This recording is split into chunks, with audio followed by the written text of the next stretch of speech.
extra pa, no? What's up sa inyo mga taong grasa? Ngayong araw, 2.8 pare. 2.5. 2.5 Nissan Teana. Bumababa yung minor. Most likely, feeling ko madumi yung throttle. Kasama ko si Kuya John Castro. Mga Good morning! kuya namin si Nico Roque, no? Kuya namin si Nico Roque. Gawin natin yung idol niya. Let's go!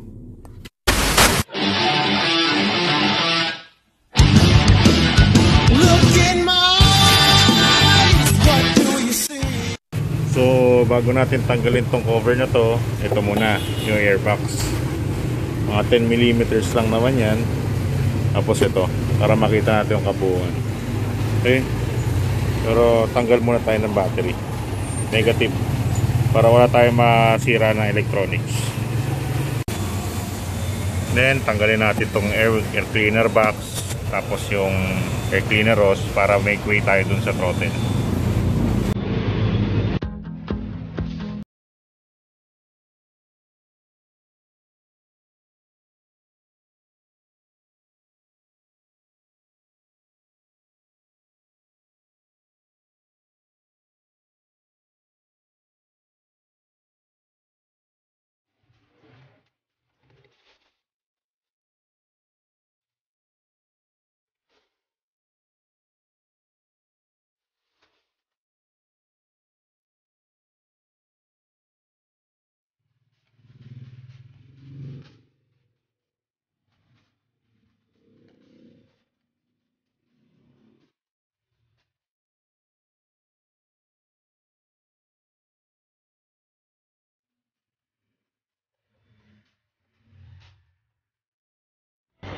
Now visible na yung throttle. Ayan na siya. May dalawang hose yan for sa tubig yan. Tapos ang gagamitin natin is Allen wrench. So sa size nya, ang nakita ko sukat is W5. Okay, so tanggalin natin to. Ito muna, maglagay tayo ng plug na tornilyo para dito, para hindi maubos yung kulat nya, sayang naman. Saka natin i-unplug. Okay.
So makikita nyo tayo sa liwanag.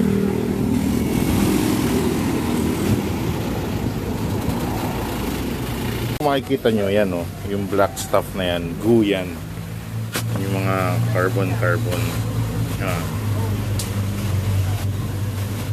yan sa kabila. So yan, pwede nyang mabago yung minor mo kasi meron niyang butas na, dumadaan ng hangin dyan eh. So pagka naklag na siya ng mga carbon na to, magbabago yung minor mo, bababa. Kasi yung passage ng air ay mag-iiba. Mukhang okay sa unahan. Pagtingin mo rito, yun lang. Finisin natin.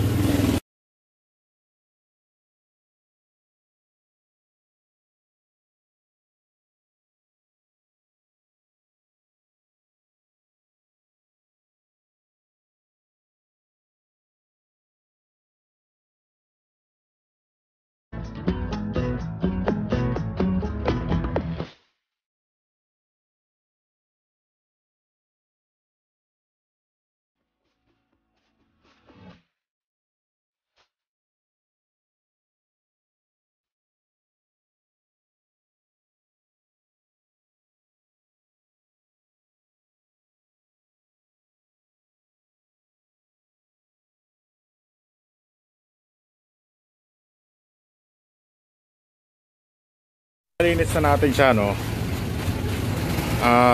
Kanina nung pinakikita ko sa inyo yung throttle, yung meron pang mga itim na carbon, gooey, yung mga ganong stuff, halos hindi mo makita yung parang liwanag dun sa butas nung nung throttle, kasi nga nag-build up na yung carbon. So eto, pakikita ko sa inyo kung ano yung itsura pagkatapos ng linisin. So nakita nyo yung liwanag, kita na sa kabila. Yan yung minor mo.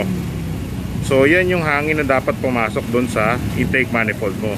Tapos itong butterfly, wag mong gagalawin, kasi ito ay pinatakbo ng motor dito. May sariling module yan. So pagka ginagalaw mo yan, may high risk na possibility hindi mo ma-learn. So hindi mo makuha yung tamang minor na gusto mo.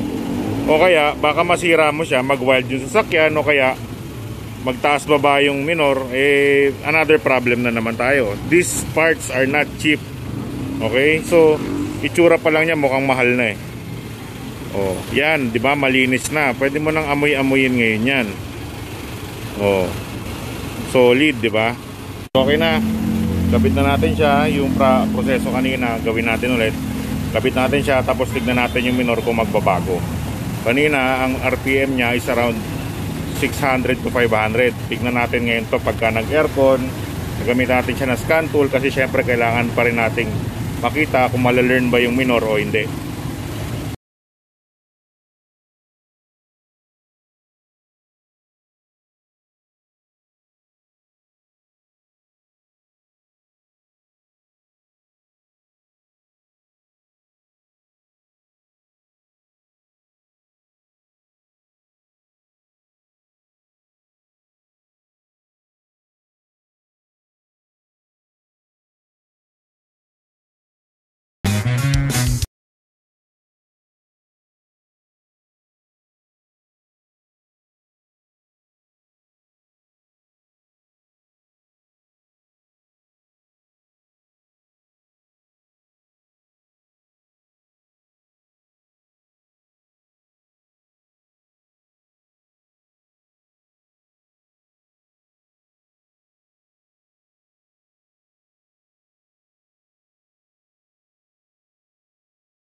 So nakabit na natin yung throttle, yung mass airflow, yung mga tubo ng hangin. I-scan natin siya, paanda rin natin siya. Pero may problema ako, tignan mo to. Paano ka naman papasok dyan? John, ginagamit mo ba itong sasakyan na to? Napakalinis tignan mo. Ano ba yan? Paano ko upo dyan? Madudumi. Ano naman taong grasa ako Oh. Sabi si John magkotse, kalinis. Hindi ako tatagal sa ganito, magkakasakit ako.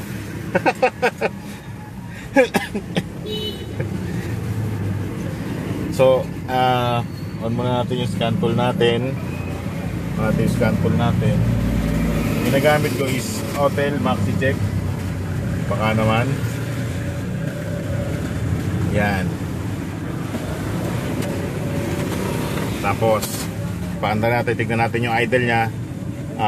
Pasok muna natin sa yung OBD, pa-connect natin sa sasakyan, then tignan natin yung idle nya kung magwa-wild ba or pangit yung minor, masyadong mataas. There are chances na ganun, kasi ito is drive-by-wire, okay, not drive-by cable. Yung mga unang panahon, mga unang sasakyan ang ginagamit niyan, okay, mga silinyador sa motor, cable yan, okay. Ito, drive-by-wire. Para ka nang may remote control. Yung foot pedal ng accelerator, yan yung remote control mo. Papunta dun sa throttle. Yung sinasabi kong wag gagalawin kasi may motor sa loob. So, kinocommand na lang nito, nung foot pedal, yung throttle. So, tignan natin. Tignan natin yung susi. Pala yung susi nya, oh. Okay, may key slot yan, pasok mo. Okay, indicator na ano na, on lang natin yung sasakyan. Yun, para mabasa ng OBD. And let's see.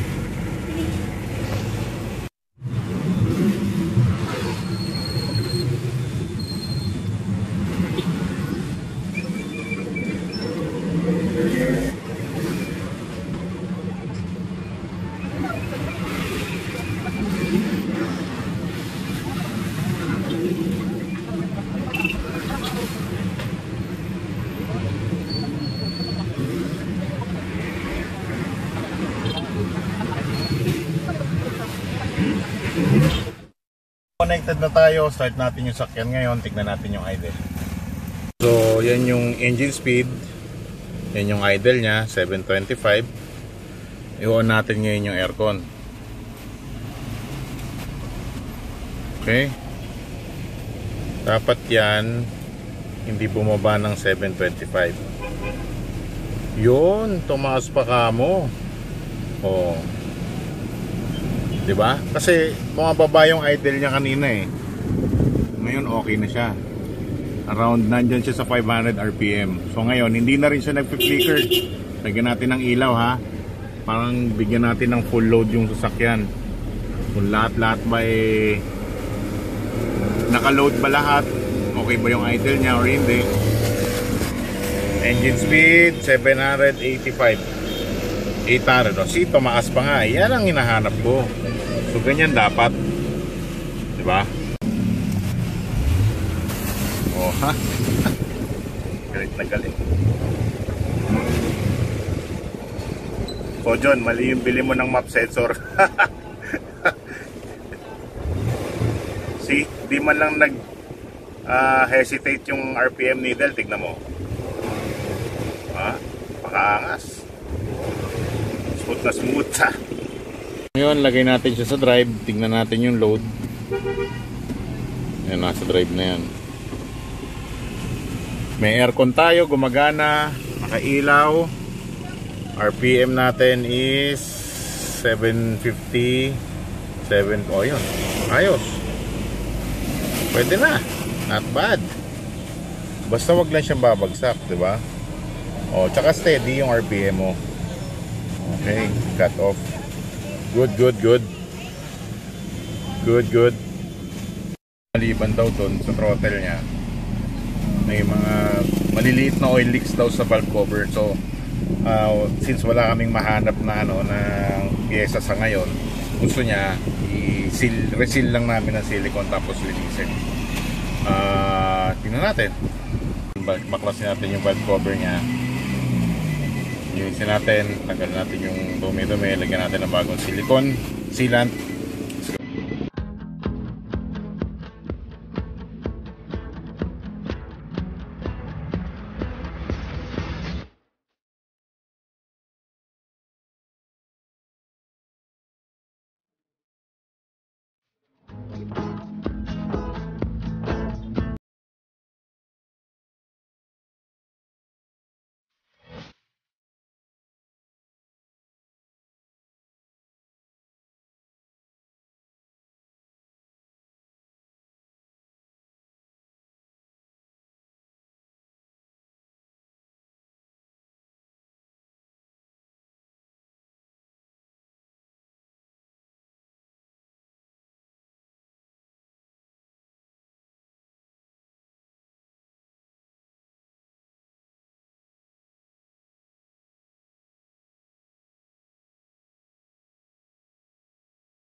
ayan yung reason bakit natin binaklas yung valve cover. Kita nyo, andun na yung nasa auto sensor na halos yung mga langis.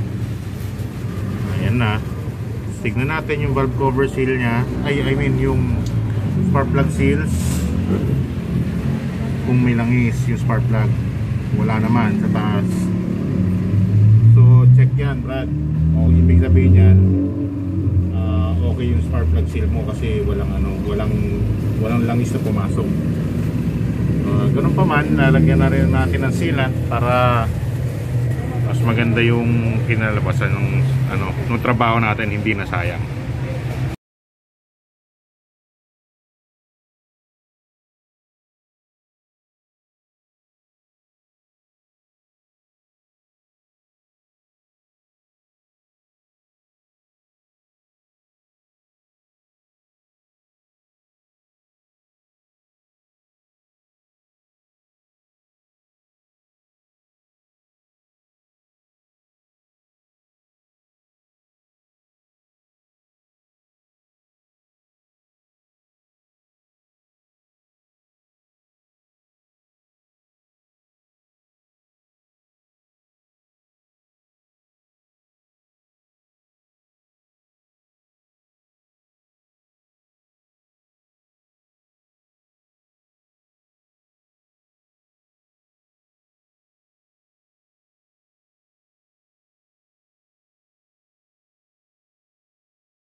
Na yung oil leak, natapos na yung sa RPM, pero yung foot brake nya masyadong malalim. Gusto nung client ma-adjust yung foot brake, so adjust natin.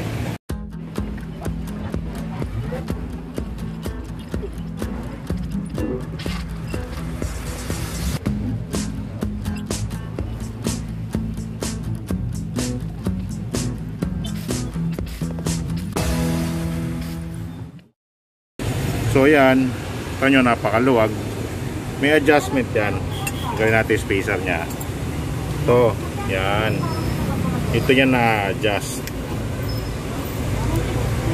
tanggalin mo tong rubber part. So, makikita mo dyan, saan na ba yun? Meron dyan adjustment, meron ka dyang i-screw adjusting piece dyan. Pero mas maganda, buksan muna natin to para makita natin kung manipis na ba o hindi yung brake shoe.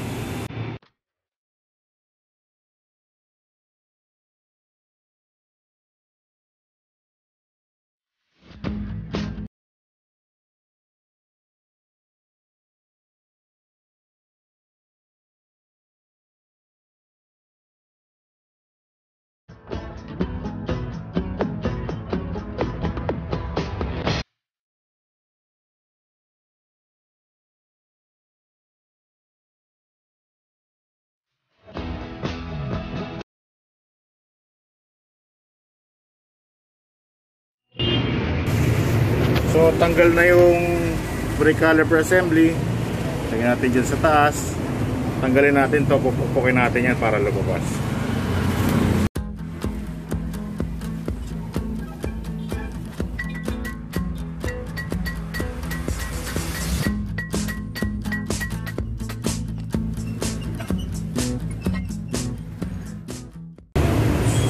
So nakita nyo naman, nandito pala sa taas yung adjustment. Tapos visual inspection, makapal pa tong brake shoe. Kapal pa to, kaya boy, di ba? Kapal pa yan. Kasi hindi naman yan ang ginagamit sa preno Itong foot brake lang yan. So linisin natin to. Tapos i-adjust natin tong adjusting piece para lumaba. Ito naman, visual inspect. Okay naman yan kasi hindi naman yan ang ginagamit mo sa pagpreno. Ilinisin na lang rin yan. Okay?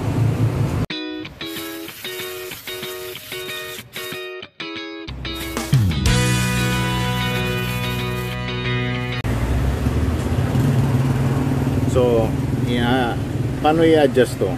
Ito yung movement niya. Pag in-adjust mo siya pababa, lalaki yung brake shoe. Mag-e-expand yung play ng brake shoe. So, konting tapak mo lang sa foot brake, didikit na kagad dito sa side na to. So pagka pinasok inikot mo siya ng pakaliwa, okay, lalaki, mag-expand. Iikot mo ng pakanan, magdi-decrease naman siya nung radius niya. So mas maganda para sa akin pag nakakabit na tong brake rotor disc, saka natin i-adjust. Dito na lang natin i-adjust sa may butas. So mas magandang technique niyan, itapat mo na yung butas doon sa may gears ng adjusting piece. Okay, gaya niyan. Tapos yung bilog, lagyan mo ng tanda rito sa taas. Yan, para hindi ka na maano, kasi iikot mo yan itetest mo yan Okay? Gaya yan, maluwag-luwag pa yan. So balik ka dun sa position ng tinandaan mo, tapos saka mo i-adjust ulit. Kailangan makapa mo yung gear, kagaya yan. 1, 2 clicks. Pwede pa rin yan, maluwag-luwag pa yan.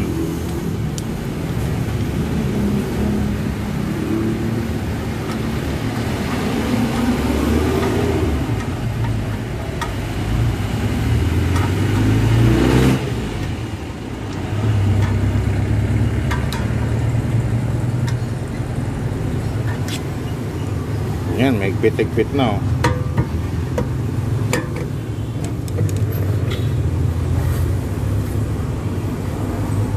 Okay. Yun. Medyo kumakagat na siya kaagad. Konti na lang. Bigyan natin ng isa pa.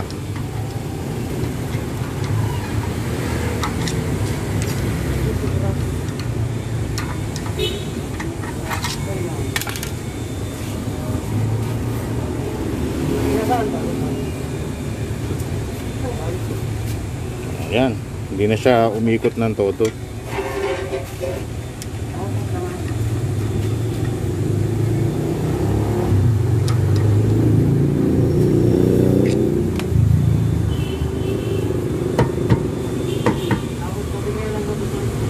yan ang mangyayari pagka na-overspin mo yung, na-over-adjust mo yung preno. Hindi mo na magagalaw yung disc. So, balik rin natin ulit.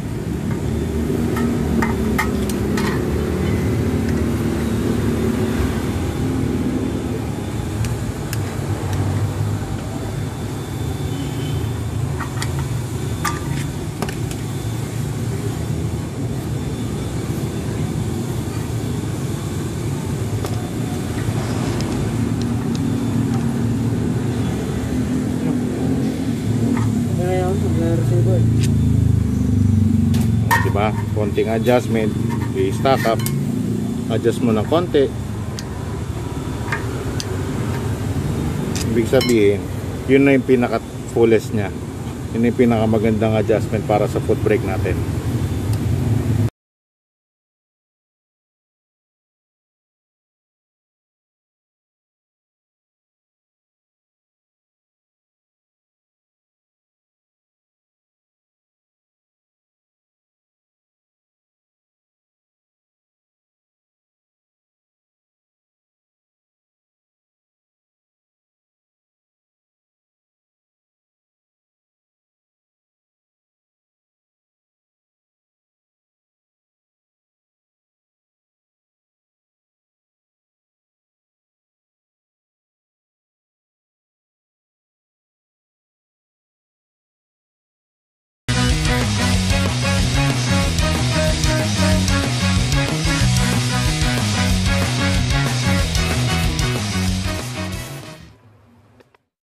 So, na no, na yung proseso dun sa isang gulong sa likod, syempre ganun din sa kabila.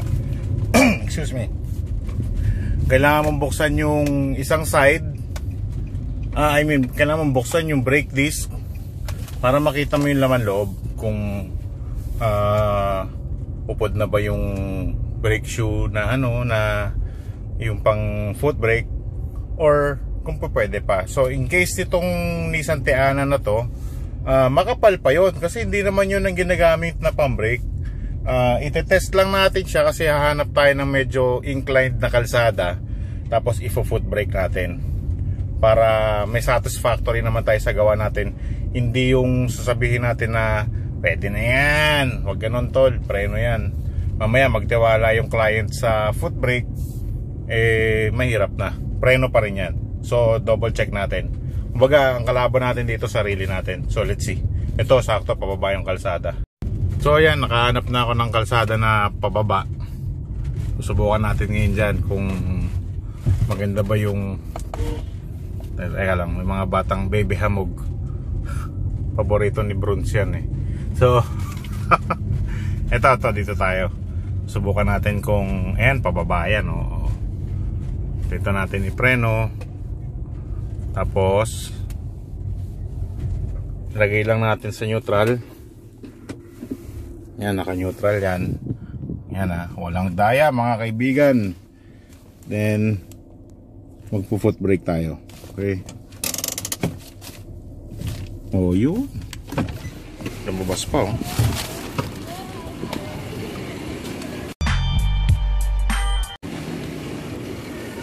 Ayos. Diba? So habang papunta tayo kay John, pansin ko lang dito sa Teana, malaki. Maluwag. Ako laking tao ko pero tignan mo yung headroom mo. Diba? Tapos parang hindi siya hirap kasi CVT nga pala to, no? So hindi maganong ramdam yung shifting. 2.5 lang siya pero smooth naman siya manakbo. There's a variant na 3.5, V6 sila pareho. Sabi ni John, yun daw may panoramic windows daw yun. Tapos may automatic sunshade sa likod. Yung pwede mong buksan sa likod yung sunshade na pipindutin mo lang. So, pero ito lang hindi ako fan ng Nissan pero impressed ako dito sa design ng makina. Tsaka yung tignan mo drivability niya. Angas parang nakakaangat sa buhay. VIP Kasi padaanan natin. So ito na, malapit na kay John John. Ulitin natin. Yung ginawa natin, may satisfactory tayo sa trabaho natin. So feeling natin 100% na nabigay natin doon sa client. Matutuwa naman siya na okay na kahit siya mag-test. Syempre you have to test it yourself. So kahit i-test niya, testo sawa kung tawagin ba, okay yung trabaho mo, kampante ka. So sunduin natin yung puntahan natin si John John. Oo, makatulog pa yun. Alas 5 na, no? Puntahan natin. Sandali lang, magbenta tayo. Sarado kalsada rito si John John, oh.